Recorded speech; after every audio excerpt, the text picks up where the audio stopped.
Yosaline Loia mama Aziza Nazela kaka okola mama Osilisa kelasi Tokwela na ngai na yo batubaya Niti boyo kaneti Boyoka yoka mongongo nange kobelela Melodia mama natinili bonza Boyamba yango oyangai maloba moke wana Lixene mosenge na minute oyo ndimo yo banzembo ya ba frère na yo bato bimisa bato babite ya Gila Roche type na minute yo nani nzembo nini o vraiment yo monizo pesa marambo zo cartonné. Sponsor officiel Aminata Sissé, la sénégalaise.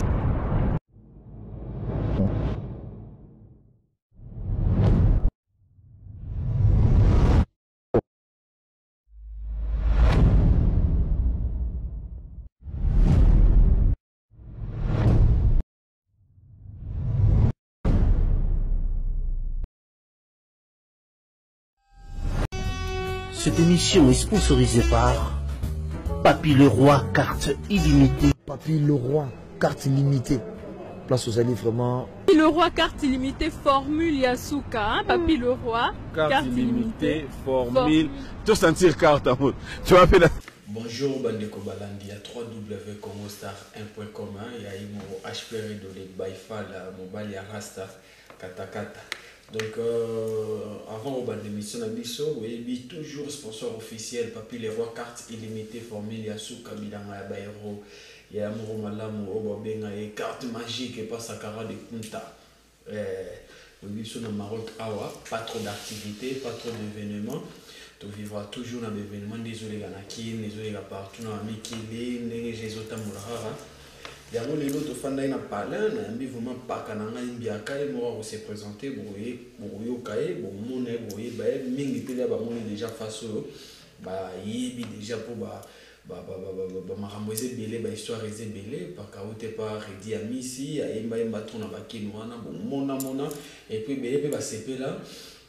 grâce na bango bela déjà nous passer micro na ngai pas ya invité na pour se présenter, je dirais bonjour maman. Bonjour HP Mobile Rasta, le journaliste Wassimigé pour le moment. Bonjour vraiment bonjour. Santé non santé tranquille par la grâce de Dieu, né dans l'ambassade de grâce. Soyez embêtés, tout va être pour mon amabilité, soyez embêtés, tout va être pour l'amabilité. Grâce à Dieu, quoi, ça va. Vraiment, on s'est présenté Combo et pas Batou, Bazolanda, Baobioté, Monsieur Baebio, donc on s'est présenté là, comme ça va bien. Merci vraiment pour la parole, pour la présentation, on peut s'en beauté, nous sommes la biseau par-ci par-là. Nous avons Awa, Gila Roche, chanteur deuxième voix, si un musicien, il y a la Casa du Canto, il y a Redi Amisi, donc chanteur au Bassimay la Casa du Canto, en attendant la Casa de Saramaki de 2001, 2013 pour Israël qui est bissé tout ça, la moi, séparation à Redi, c'est Gila Roche, chanteur deuxième voix, Bipaï Bouza, Baobaebi, Baebi, Figiko, Gila Roche, la Beta Ponter à zéro, Baziza, assistance sociale. Par contre, les hommes là, na pesi mbote na vie na biso Redi Amisi la casa de Canto ici Gazali na mikilito na kine ici Gazali ozoma la na biso donc pesi elo amote ebele ici Gazali les Gila Roche donc lelo na yambio to la carrière na yo to tout même ba téléspectateur bolanda biso to ça la analyse ya musique ya Congo lelo na invité na plateau nanga comme expert ya matière donc tu es la musique ya Congo ndenge comme lelo tu es la ba conflit tout isolé kan internet parce que là trop c'est trop on voit il y a des petits au bazo manquer ba mikolo ba respect grave en dehors même il y a musique et puis tout le monde a pito pas les côtés trop dans le monde de la musique vraiment nous ça nous arrange pas parce que là tous à chaque jour devant la télé tout à l'heure on a YouTube parce que là ici connexion on peut dire que c'est gratuit donc tout à l'heure na seconde minute vous autres tout autant dans tout le monde des petits côtés trop la fin n'a pas l'air par un donc Farara lui il est tout à Camon, Batantora du Moabenga, Babigatin, HP, au Mounanagi la Roche, n'a pas sanité d'ortamophone, nous les managers, nous précisons. Déranger la HP, il faut au Mounanagi la Roche, Bosso, la Roma, parce que musique à Congo, et côté plutôt pas les. So para Naziza, ça a peu vocal dans l'album. Bon, pendant tout ça, 3 albums, on avait les Diamissi. Dans ce nous vient dans la musique, je salue en passant. Les Diamissi, on a figuré dans la télévision, on a vu par-ci par-là, parce qu'on était à un concert. On a vu les Diamissi, on a vu la Roche Naza, on a vu qu'il y a un chant, il y a un Sara au Salanini, au Batuako, au Kabayo, vraiment qui était, tous en amour les Diamissi à la plateau. Donc, ce qui va faire sur la constellation, tout au Kenya. Yosaline no ya mama Aziza nazela kaka okola mama osilisa kilasi tokwela na ngai na yo bato baya osaline lenge kitoko Aziza ndako na ngai pela soki oseki yaka yaka Kobomelanga yanga barevete nakanaka tovanda na Tokyo tobota na yo bana bolingo nanga wana. Merci les grands et ça les plaisir na Koko Vumba Tosa Pemba et ça les plaisir na Manda ya Diop et puis na Dadi Mounongo le jeune Pato Guardio la coach en même temps joueur qui réalise à Marcas dans d'autres. Ouais, il est différent, ça va être médecin. Père, il faut avoir bana, baza 10, nous attendons 4 bana ou 5, bah qu'on va figurer à père, bah qu'on va payer. L'air bouillard dans l'orchestre parce que là ça fait trop. Au moins ceux qui montent c'est pas Papa Wemba, Azoimba le plateau, au moins qui Papa Wemba toujours. Sur l'air Bouyaka directement qui ba musicien on a tout l'air pour fan dans la bango ne écoute rabino dans les autres. Le problème c'est quoi? Le problème c'est que tant que Yaka na oyana kigi ngamona na kigi la roche on voit on zamba pesanga.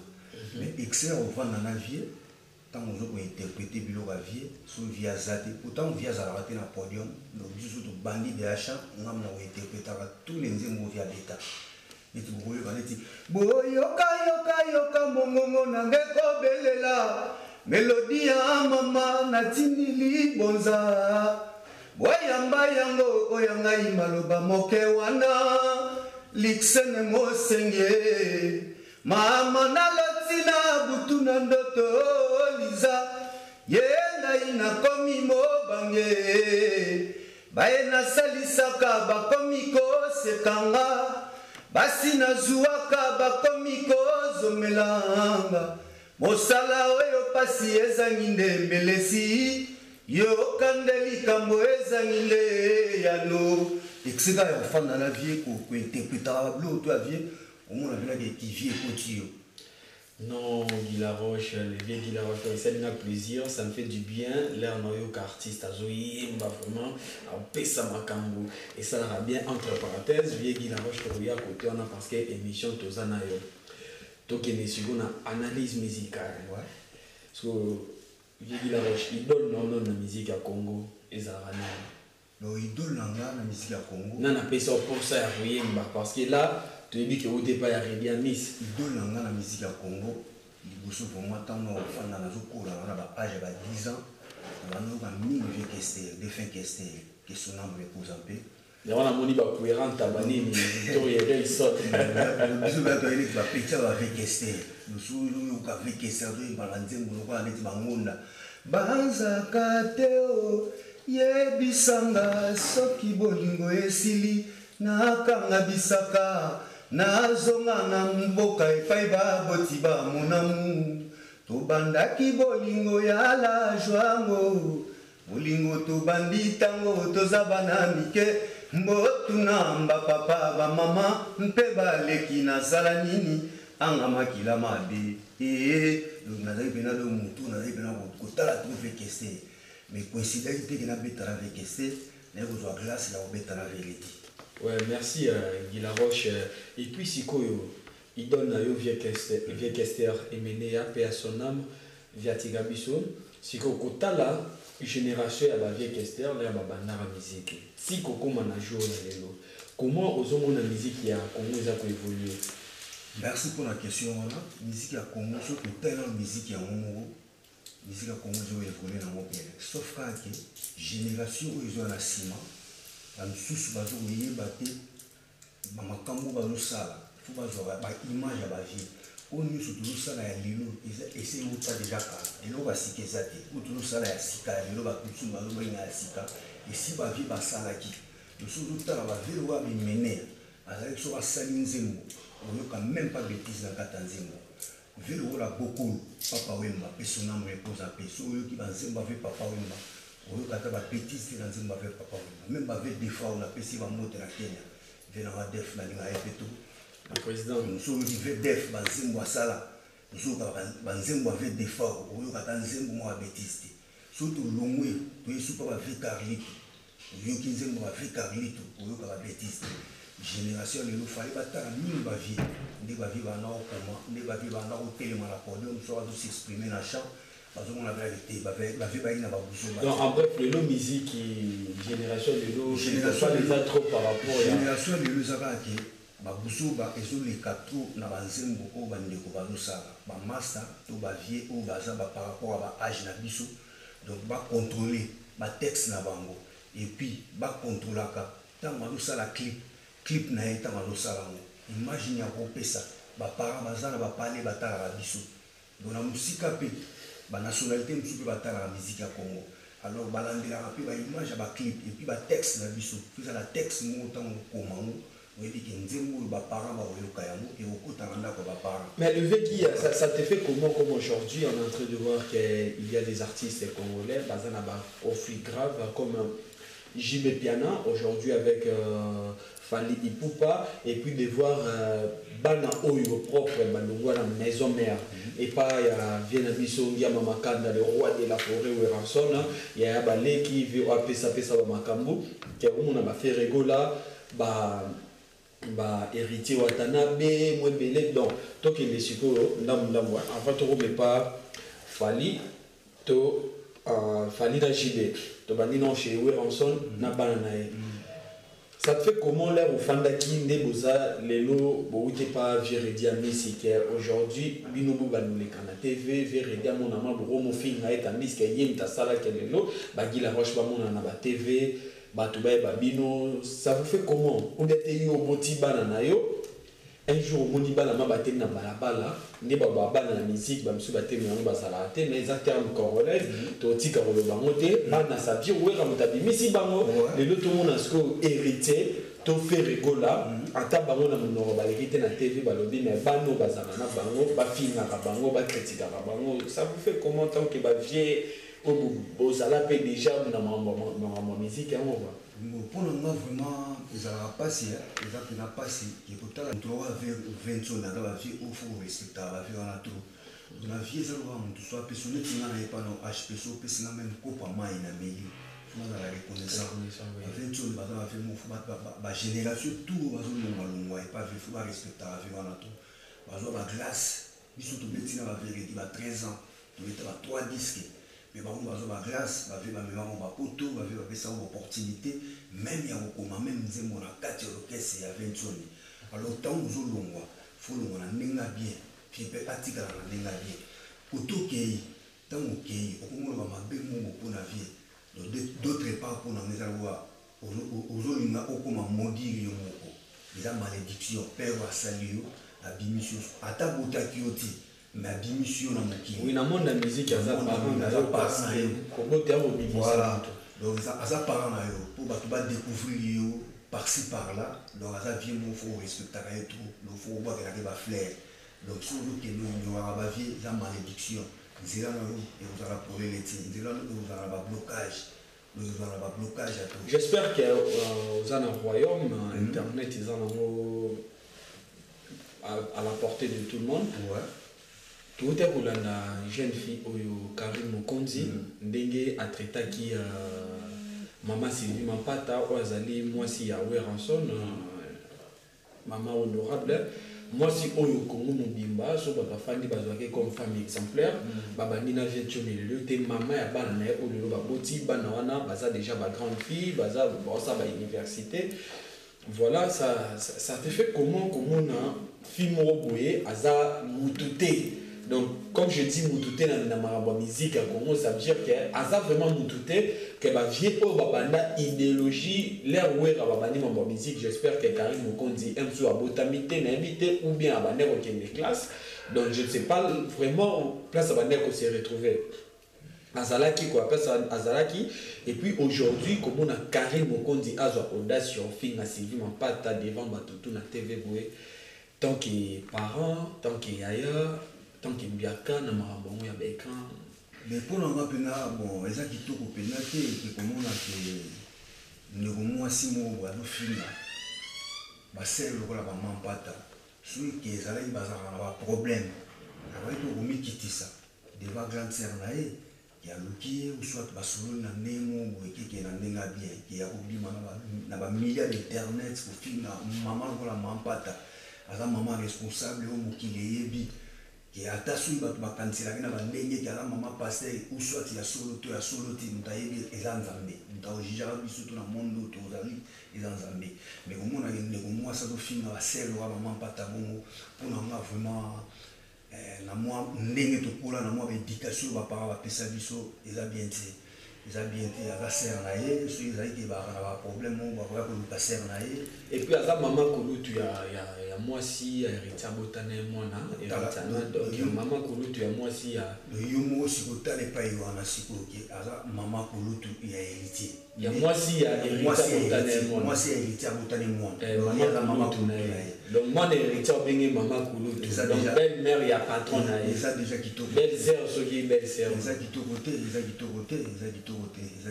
pour nous vraiment il a dit côté donc ceux qui ont problème mo vous attendez ndenga cessé awa komi kitsaka lukisela na eba sololi na ndenga famille et bimbe même na mokilité que découvrir parce que comme on a ndenge héritier nani fali pour passer la rana Koffi Olomide parce que comme on a ndenge fait regola to héritier bazala rana na Weranson et ça là et le bureau le balakati wana que pour la parce que là actuellement on ne peut pas marcher le mot artiste congolais le plus populaire au Yazana Makamou c'est Fally Ipupa tandis que tout le monde a fait un Nemutute a fait un Koffi Olomide te pose à la Fally mais si qu'on les longs n'est Fally Yazana trop loin ndemo bon a mis qui sera devant Koffi Olomide conseil européen ça peut la bande comme sous bazana ba orchestre ba finga ba patron ba ex patron na bango bon pour la Fally vraiment on voit que les ba flair à toi dans la sage et puis intelligent au monde a yazala vira monengo wana aza vieux asali ki yazala lelo Fally aza pena mwana maele donc noko donc nga pena na encourager kinda na ba monengo wana donc ndeo kinda kana bango kinda na ba monengo même bible ezolo bake so mikitisi nzamba otombola vraiment ba coup de chapeau mais que pour mona ki ba ndeo mususu ke baluza na ba vewera na ba ndenge ba Fally bazala na ba vera mbote. On a évité sur un problème ni bazala nango mais attaque les problèmes tant que mon avait vieux ou à ça Dieu a pesa au makambo vous allez les longs zawana sur le baba n'importe quoi ou soit le film na vie na yo donc vraiment les habillés donc au risque banzela nous sur la bloquer donc faut qu'on m'y quitte ça pour ba vie bazala vie via au tigala comme petit aux aviers devant vie aux alaga petit donc sur la zone ba mabe na éviter pas ça sur les amabé bolimbi sangata ngende on a bien artiste mais na ndenge ya éducation auto joie et pas ba parents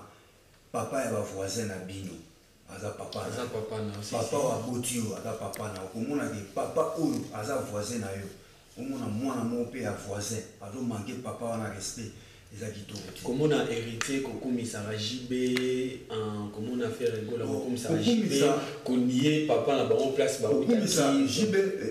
vemukulu héritier akumi ça JB za no mabete ala vie na e akomi ça e tant que vie na e mais côté ignorance ako ignora avec son été au 20 na la vie où mutasali a pesi makambo ko azala lelo ndenga za bongo non mais héritier il a dit qu'il y a azamisi ya JB ne tozoka bon wana na ndaki ba JB wana vraiment na boye bater non mais yo zambia kana ndena yebo monela wana monela ga ya bimi héritier na maison mère na ebeli ka ya bimi héritier na maison mère parcours na yé na ebité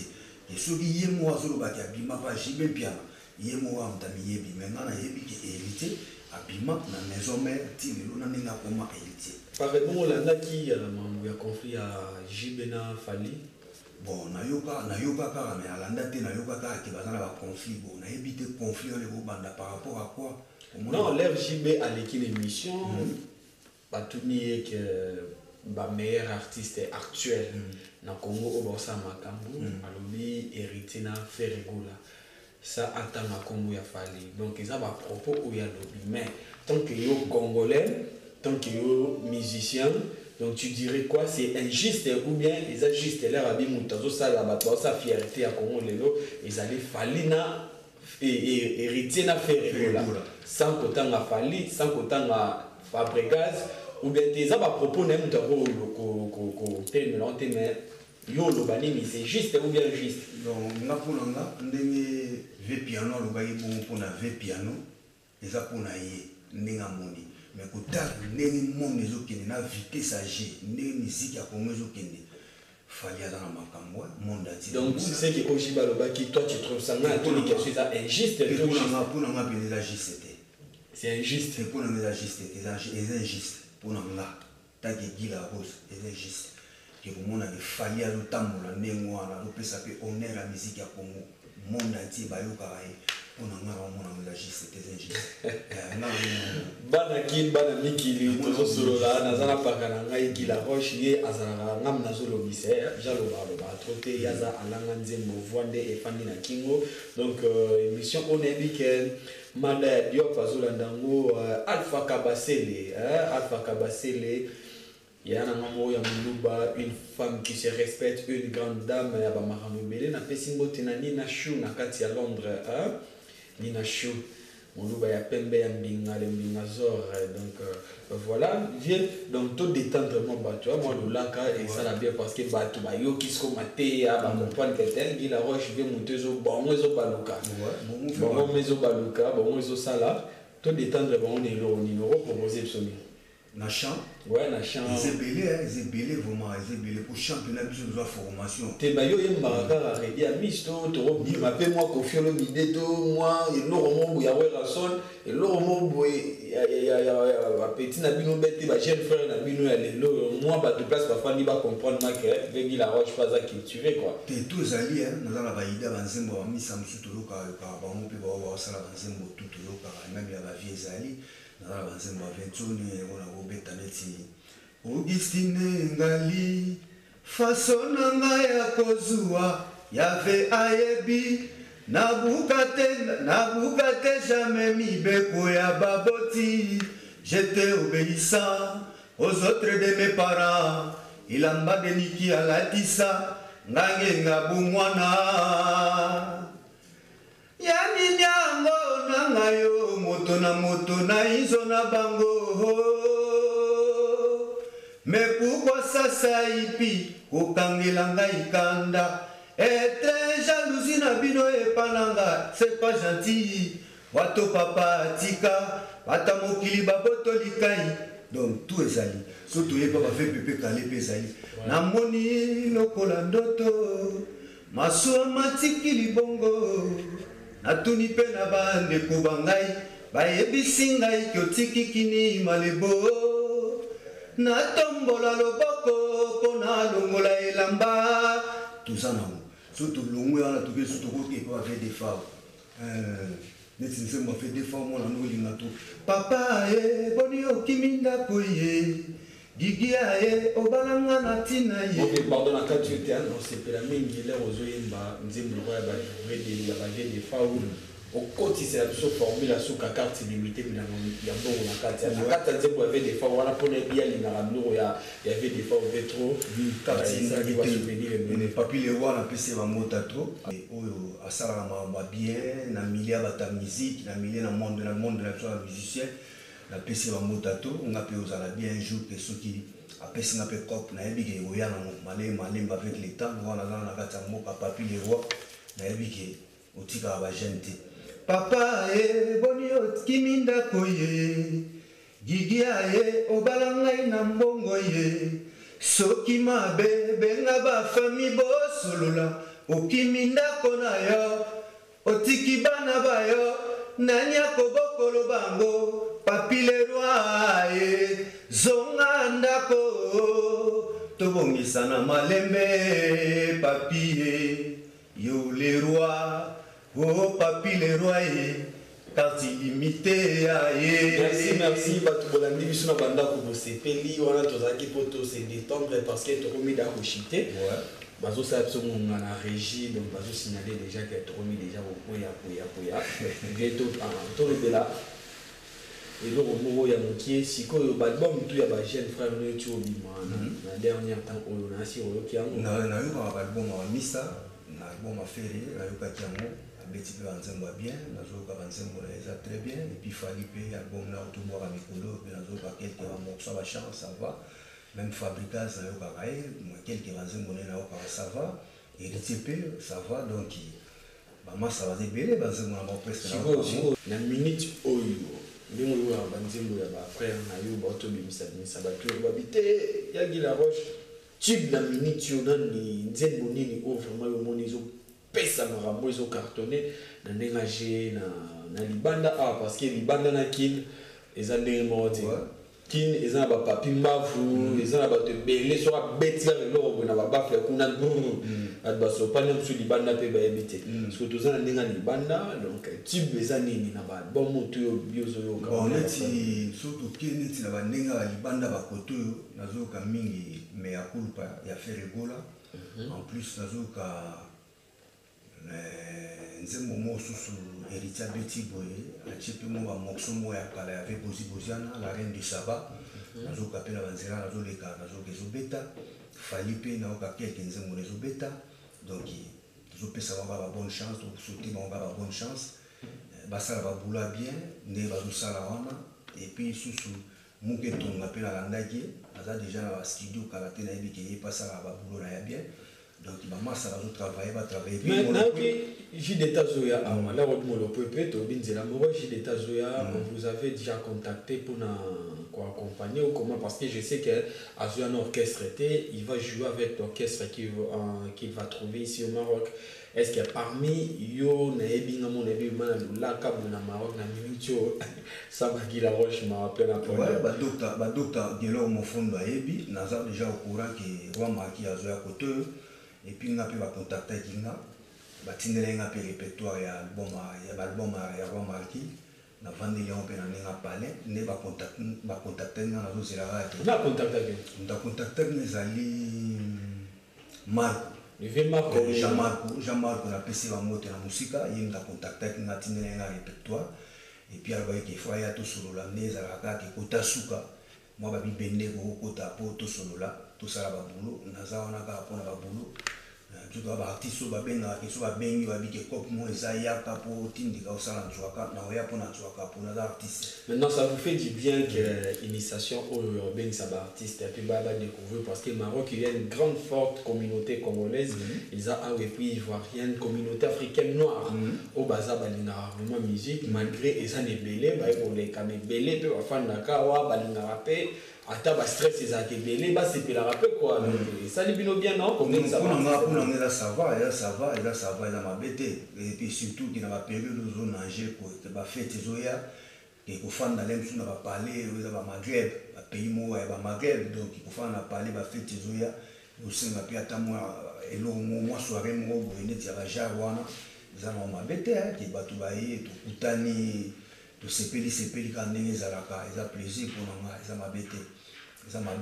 awazi père de la nation ayebi batobele bazuzela masolo yango même bafara baza au courant bamavu baza au courant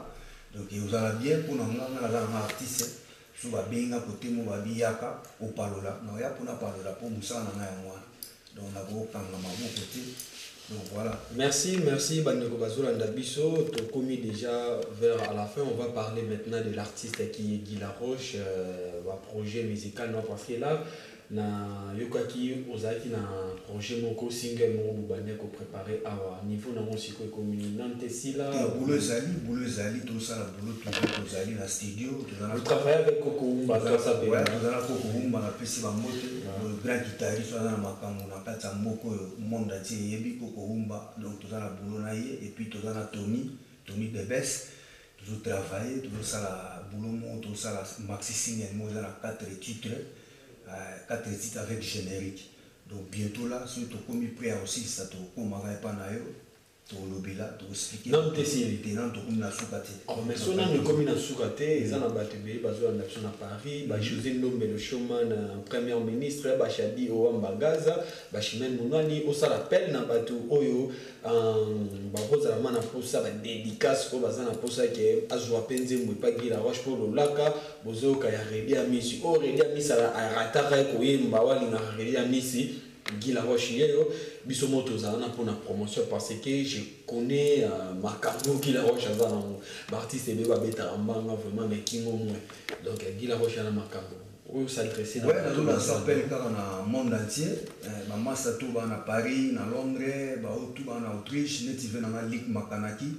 et puis Brice Mpangi na Angleterre na bosa était comment vraiment na tout la s'appelle na appel na na Didier Nzongo mokonza komi na ngaba Bouleza Kotoyo, donc Mututu, au Azana pour sa dédicace. Papi Mofondo, Agecom. Papi Mofondo, docteur Yende Boutundasi Makambu. Donc Yende Boutundasi Makambu, tout à l'heure, tu peux sa numéro là. Ma gloire Belinga, tout Bazanata, Mututu Azana pour sa dédicace, même Morso Nzembo Mobimba, qui est Ozana pour sa cham Mobimba, même sur l'équipe, na canal, il y a HP, Ozana facilement. Batutu Ozana pour sa dédicace. Tout dans la studio, tout ça la boulot, karaté boulot aussi là, c'est le moment où toi dans la pousse ça va pomper, le sur Beleli, même sur l'équipe et pas HP, on joue facilement dans la studio karaté, tout nager va kota souka, mais non tout compter na souka té. Toi toujours na boulot, Jabir Ayebi, Obed Jabir, Azanata, na bosse le pété sous Gilles Banka, voilà sous mon tournant à Kati. Il n'y a pas de nager, avec ça déjà, ma cambo côté tout, pour ça dédicace, baya, tout ça, on a pour la bino, bon, il y a un titre, Bazembo vrai, Bazembo Abouzo Bati, Bazembo. Pourquoi c'est l'action en petit morceau t'es à. Ouais, on est dit, moi, un petit morceau. Yanga libanga ya talo, yo pongenaka, solo lokola moi mwa horizon, ngaina yebi yangu. Beauté na yo garçon ya talo, naluki partout, beba komi oloba. Ezali lokola, ngai na yembi nzembo, pe bato ya nzela, bakani ngai te, babosani te, eza bolingo, kasi Nzambe yemei apambola. Ayo papi le roi, nzoka yo zalaka boye olingi mayela bomoto na ngai esila. Merci boya boyi bake wana roche batele bazamba studio na ndako ya aussi sarabu pa voilà le premier titre na do pompa on a pour na carte illimitée Papi le roi on a appelé un morceau mobimba Papi le roi donc quand tu parles de Papi le roi sache que HP voilà ne mo fana HP bo fani na formule ya suka vraiment la PC nazoyoka comme ça mon bureau vous allez bien comme ça na carte illimitée fallait pour et maté mais bimika tellement le bio comme moi morceau les ara morceau ya Papi le roi mais là vous êtes de la Papi le roi faut piquer parce que cette année décembre awa azana plus de 4 chansons ou 5 chansons au bima na maison mère Fabregas donc artiste belé machin talam sunakin bayembeli formule asuka banze boto yaka awa na yoki et ça va faire la texte ça va problème à texte donc soit avec un texte on a la commis pour naie moi comprendre que nzembo eza bien donc nzembo eza bien donc là on aura espace là on lâche des gars. Merci Guy Laroche. Et puis projet d'avenir, qu'est-ce que tu penses faire et puis qu'est-ce que tu fais vraiment réellement ici au Maroc? Tu es venu juste pour la musique ou bien il y a d'autres trucs à faire? Projet dans na 600 ba boulot na sala et puis so ba boulot na sili na do préparer sous ko bima libanda naza na babulo na osala ba finissage ba bulo tout na okesala na Paris mixage na osala na Paris loso na sisi ba bulo tout no funa kata ngambo na kesa finissage ba bulo tout ba clip quelques clips na osala na côté quelques petits clips na osala na mikili donc pour na opema pour le moment na sisi na ba bulo so na sisi ba bulo après na ozo et sorti album il y a single maxi single c'est pour quand on est en décembre autour de ba bulo nyoso na osala donc peut-être na ko larguer quelques titres na février mois de février décembre on peut ça va faire non les gars de décembre tellement déjà on a contacté na concert ya Molopwe donc na yebi na opesa ba image na ba ozon na concert à Molopwe maintenant on l'a dit ba plan des titres na ko boire en février ba période à Saint-Valentin donc na yebi que ba to ba ozala décider tant qu'artiste donc vous ça na confiance ne vous ça la bande ko tout na vous ça na confiance vous allez décider et puis vous allez et vous allez bêtise ya tamu qui était na kati donc voilà merci na pesimbote na Brigitte Anani restaurant Anani chez mère Brigitte Anani na kati ya Paris wana mutalombi na pesimbote na Malolo Loris la congolaise na bosanité na zozoma toujours ya Alpha Kabasele meilleur chasseur na pesibla na mavuzi mbote ya Guila Roche to komi na suka moi ba dédicace pour na bato merci vraiment na opesona ba merci à trop HP journaliste à solo journaliste à rasta ya kitoko merci pour atteler soit va na plateau ndem tazo yimba na podium vraiment vous allez ba journaliste ça me fait plaisir à trop merci vraiment pour l'opportunité pour na rendez-vous to fixa qui et puis c'est réalisé na plus merci à trop et puis l'équipe technique mon bazana yo pour na opesa mbote na Awazile père de la nation na pesi mbote pa azali na pesi mbote na papi mofondo a Jecom motema ya Marlène Mboba Ebengo na Paris na pesi mbote na Dadi Monongo motema ya Hermine na pesi mbote na Christian Dando na pesi mbote na Pati Samaton et puis Rodrigue Feman na pesi mbote na Honorable Edoucha na pesi mbote na Molato Yankolo fiston Molato na pesi mbote na Obejabi et puis Gilles Banka wana ba oyanga na bobosa na bangote na pesi mbote na Poutine Vandoch na pesi mbote na JR Bondo na pesi mbote na Trésor Makembi na pesi mbote na Gloire Belinga puis petit frère propre autozala na de temps en temps na pesi mbote na Amoi Veya et puis la bossa était Diple Stenger la bossa de suscité Adèle na Chetemba la petite sœur propre nanga et la bossa était Papi les rois carte limitée et puis prévoyant qui a 6 soirs Dina Simbombi Julia Mimile Papi Pamphile Pharaon roi d'Égypte la bossa était présent Mafouba na pesimbote na Madina Darcel Simbombi Darcel Simbombi na pesio bambote et puis na pesimbote na Amoi Veya mon vieux passe à Veya et puis vient na qui a 6 soirs na pesio bambote na yabi ka besoin de déplacement place pour zomi na pesimbote sous na aussi le pot qui les magma ba place aux ali ba motebele Junior Mosugo prêtre le qui a boss Aza prêtre Junior Mosugo prêtre petit frère propre ya Papi les rois carte illimitée formule ya suka bilanga ya ba héros wana mutanga ya chaque Junior Mosugo prêtre le no pese mbote na munba moko fils Molato ya Nkolo image de la terre bien mon ozo fina liste c'est que comme possibilité la possibilité oh la bossa na raté Clovis Lembi les catalans Papa na Samuel le Lembi na bossa na Clovis et puis la bossa ni suscité plus petit na non son antiquité dans un problème Yannick Nsaka et puis Bijou et Bonda grande sœur propre Mami Bolombo grande sœur propre voilà la sœur Bijou et Bonda na Mami Bolombo Mami c'est ma grand-mère OK na pesi bangote sikazali na bossa ni bangote sans oublier Profondo il écoute Biwe Tasi Makamutu. Ouais, merci Nabaye Balanda Kibiso aussi. Aujourd'hui, on est avec le vieux Guy Laroche. C'est grâce à Dorta Mofondo, le manager. Yangai à longue date, il y a Mtasali pour Maramotu. Ils a planifié Maramotu, des Pacos Maramotu, Webi, Ashperedo. Donc, Inch'Allah, Maramotu Simba, Bomona Plateau, Namouni Batbazo. Là, je peux changer Bakiti, Bafoté. Et on m'a pas cause. Vraiment. Ceux qui vraiment ne nous ont commentaire dans commentaire, mais au lobby n'a que HP les gars de par cause vraiment par là ba qui tu ana et so couleur et so langue et ça la biso bien. Pour la émission tout ça li analyse, j'espère que tu fini mututé ba vraiment ba ça blessé dans émission na biso. Basori do dokolo donc bolimbisi ba o pe ba sepeli bo commenter bo partager donc ba o pe ba na soutenir ba toi Gila Roche yo botia biso maboko et puis voilà numéro na biso zawana na pesi mbote lisusu na Sydney Ilanga parent australien le big boss Sydney Ilanga na pesi mbote na mwasi na ye femme légitime Jenny Bosange mama ya ba australien tu vois ba para français bani ming para australien bi mara moro na be camp partout na be mission surtout et ça la cara Jenny Bosange ya Sydney Ilanga. Merci beaucoup mon grand. Comment on répondre aussi à l'invitation merci à toi. Merci à toi. Un dernier mot. Dernier mot na ngesa kaka bolandi biso suki ya mabe otolobi bolimbisi biso suki ya malamu vraiment tozaka pona bino tozabatu toyaki pona kofinga te toyaka pona kosolola donc vraiment sans oublier tadi monongo na epiki motema ya mère Elmine yozali ndoi ya mama Aziza nazelaka kaka okola mama osilisa kelasi